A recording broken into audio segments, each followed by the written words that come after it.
testing the Lamborghini Aventador SV's new rear-wheel steering at the ring. Lamborghini's baddest bronco tries steering with its tail around the Nurburgring. Fasanetto goes shrieking through the forests of the Eifel Mountains in a Lamborghini Aventador SV, a car that seemingly came about when Clark Kent and the devil had a baby. The Lambo's body is slashed with cuts and gouged with holes and tattooed with black blades that toward the wind to either go through it or around it. The four pipes under the rear origami bumper gush blue flame, a good 6 inches when the whip comes down on the 6.5-liter, 8,500 revolution per minute V12. This is the car that appears when you call for an Uber in Mordor. Today is one of those special days when being a car magazine editor is exactly what everyone thinks it's like all the time. We're behind Fasanetto, Lamborghini's chief test driver, trying to keep up. Two ham-handed journalists foolishly given our own 740 horsepower SVs. One is virtually identical to Fasanetto's stock all-wheel drive SV, and the other is a prototype with some experimental new gear. All three cars are giant roaring pancakes of fury, ready to rapidly convert a mistake into a long, smeary sculpture of bent and blackened guardrail dusted by shattered carbon fiber. It starts to rain. In the briefly innocent interlude between the wars, some long ago lumberjacks cut a deep trench through the leafy blanket of beech and oak and perfumed pines here in northwest Germany, and along came the Nurburgring. The workers got the privilege of naming some of the corners, such as Fasanetto, which honors a fox that refused to be dislodged during the construction, and Galgen Cove, the former site of a gallows where the ancient Earls of Nurburgring held public hangings. Say what you will about the brickyard and this century of history, there are no monuments at Indy to stuff that happened in the 17th century as there is at Prix, where a cross marks the spot where Swedish soldiers assassinated a local mayor in 1638. Jackie Stewart gave the Nurburgring a permanent christening when he called the Nordschleife the Green Hell. He wasn't trying to be glib. Blood paints the road from one end to the other. Today the vast facility, dark and moody under a threatening sky, is nearly empty except for the three of us and some participants in a one-day track experience, called Lamborghini Academia, hosted by Lambo's Squadron Course Motorsports Department. We've been summoned to sample a prototype Aventador SV with four-wheel steering that acts upon revised suspension geometry.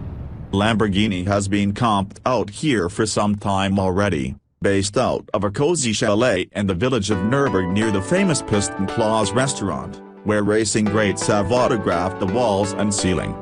As you may have guessed already, this isn't anything like the slow-mo Bugatti Chiron development drive. At one point your author saw 186 miles per hour. Besides the rear steering, the experimental Aventador also has a new giant 10.1-inch touchscreen with the usual grab bag of functionality found in today's units, from web radio to Apple CarPlay. It's all beautifully presented via a high-res, multicolor interface, but if you're thinking that such features seem as superfluous in a Lamborghini as they seem necessary in a Toyota Camry, you're not alone. Are Aventador owners really clamoring for Spotify to relieve the monotony of their daily commute? Probably not, but Lamborghini figures that a car with a base price nipping at $500,000 ought to at least offer the same equipment as cars costing 1/25 as much. Lamborghini has already announced rear steering on the special edition $2 million Centenario, of which 40 will be built. But the brand seems eager to filter the technology down, especially to the Aventador, a car that weighs 3,900 pounds in its slightest SV form and feels as big as a fountain powerboat. In back, the usual tow control links are replaced by two individual motorized control units from Germany's CF that can rapidly swing the barrel like 355-section Pyrolis through a 6-degree sweep.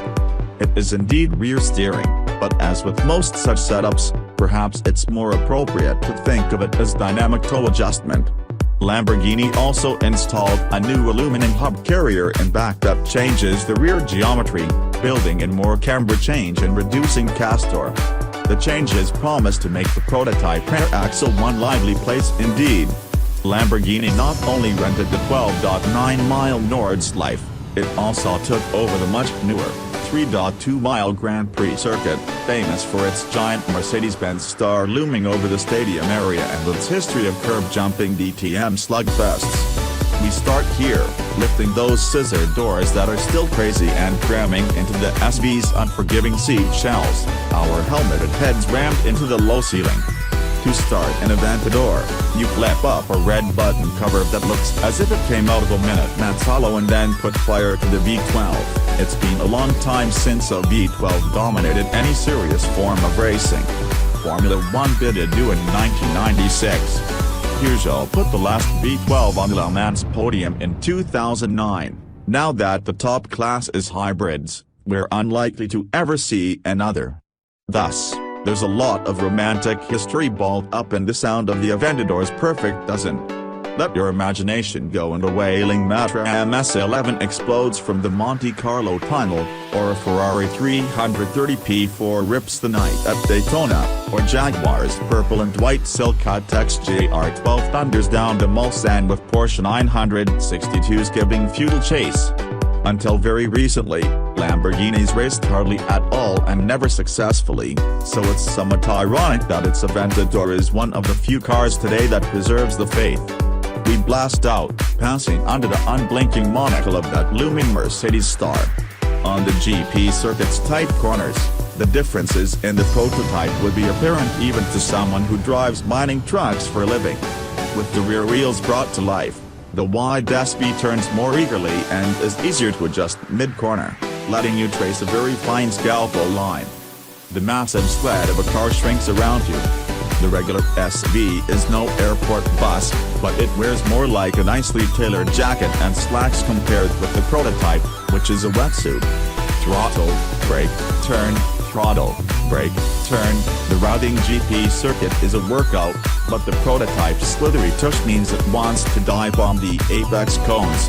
For anyone who knows Lamborghini, who knows what a dry late Pedro de Diablo drove like, the Bull has come a long way. As with most four-wheel steering systems, the Lambo's rear wheels turn in the opposite direction of the front's at low speed, creating a virtual shorter wheelbase, says vehicle dynamics engineer Giuseppe Di Rosa, for a reduced turn radius and more agility in tight corners. At higher speeds, meaning above 60 miles per hour, the wheels go in phase with the front, creating, in effect, a longer wheelbase for stability. After a few sessions on the GP circuit, we leap out, singing the praises of the prototype to our beaming hosts. The murky skies descend a bit. After lunch we take a ride around the GP circuit with a blonde, falcon-eyed Dutch racer named Gerald and Mull in a Hurricane Super Trofeo from the company's one-make series, nearly losing our Niaki to the belt's training brakes. After that, Lamborghini deems us all ready for the big show, for the Green Hole. So along with the Academia students, we troop over to the incomparable Nordschleife, a zillion-dollar conga line of Aventadors and Hurricanes rendered in all the blazing colors of the Skittleverse. The first lap through the forest takes time as we warm up the tires and the nerves and avoid passing the jittery school groups. In places, the track is desert dry, in others, it's damp. Such is the ring with its varying patchwork of weather.